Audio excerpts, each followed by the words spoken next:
আসসালামু আলাইকুম, আশা করি সবাই ভালো আছেন। আমি চলে আসলাম কুষ্টিয়া গড়াই নদীর পাড়।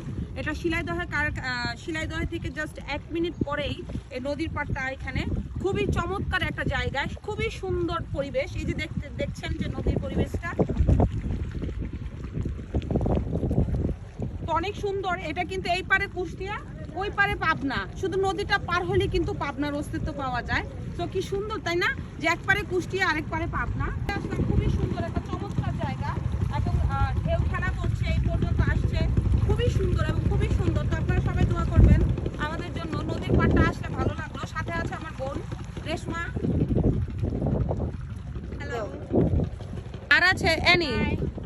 কেমন ফিলিংস? ভালোই লাগছে, পানি ঠান্ডা তাই পানি ধরলাম না, আর পরিবেশটা ঠান্ডা। খুবই সুন্দর লাগছে। রেশমাকেও খুব সুন্দর লাগছে, রেশমা এবং অ্যানি। বাংলাদেশের নদীগুলি কিন্তু আস্তে আস্তে শুকিয়ে যাচ্ছে।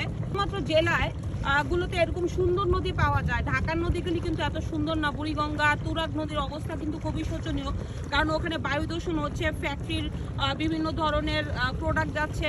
ওই নদীগুলির অবস্থা খুবই খারাপ হচ্ছে। কিন্তু এখানকার নদীর অবস্থা অতটা খারাপ হয় নাই, কারণ এখানে ওই রকম ধরনের কিন্তু কলকারখানা নাই।